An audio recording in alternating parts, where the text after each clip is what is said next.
Okay, let's do it.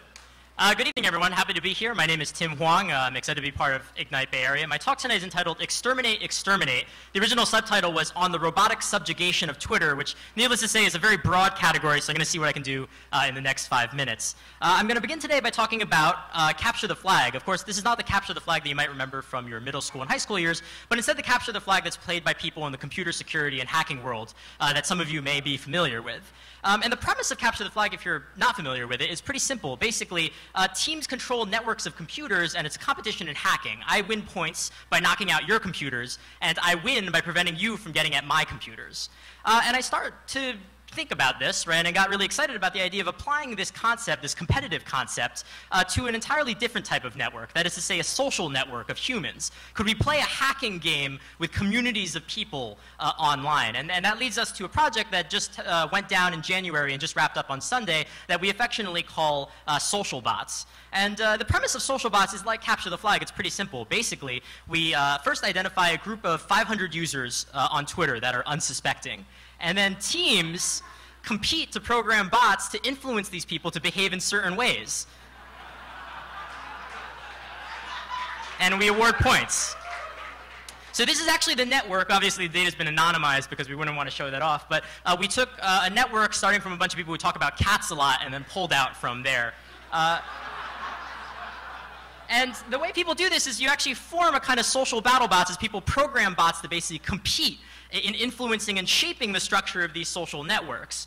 And so we, for example, each team gets a lead bot, and they can launch swarm bots to support the credibility of that one identity. And so we set up a scoring mechanism.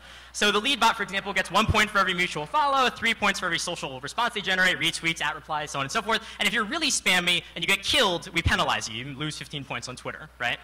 And so this first round was actually pretty successful. We had 3 teams competing from around the world, one in New Zealand, the winners, one in the UK, and one in the United States. And a lot of these teams, like BattleBots, actually took many, many different models in approaching this problem, way many more than I have time to explain here. But I'm going to talk about one just to kind of get you to get a taste of kind of how this goes. Just to kind of draw the analogy out, right? And so the one team that we really, really liked worked from a platform that some of you may be familiar with called Amazon Mechanical Turk. And Turk is basically a large marketplace where you can hire people to do very small tasks for you for pennies on the dollar.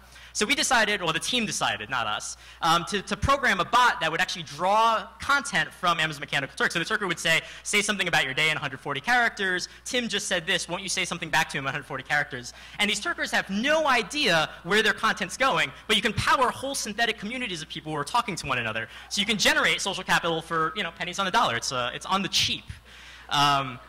So this is a fun idea, and so I want to talk a little bit about the results. The results are really interesting. This data is actually a little bit old. It's about a week old now, but the winning bot was able to generate 109 mutual followbacks and actually close to 200 @replies from the target network with no human interference whatsoever. You just drop the bot in, and it just makes this thing happen. And this opens up a really, really interesting possibility because the proof is really in the pudding. When you look at the network graph, you've actually seen the bots totally distort the shape of the network as they've entered it.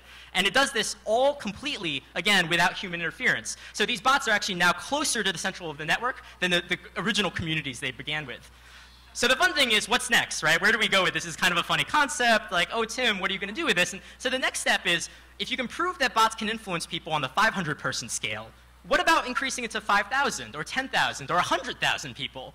So the next step really is to scale up. And one of the interesting things that comes out of this is that I'm excited to do is the idea of doing essentially a monster mash, Mechagodzilla, right? You have 100,000 people in the middle, one team with 1,000 bots, the other team with 1,000 bots, and we can just compete over crafting the shape of this network. Let's get all the activists connected.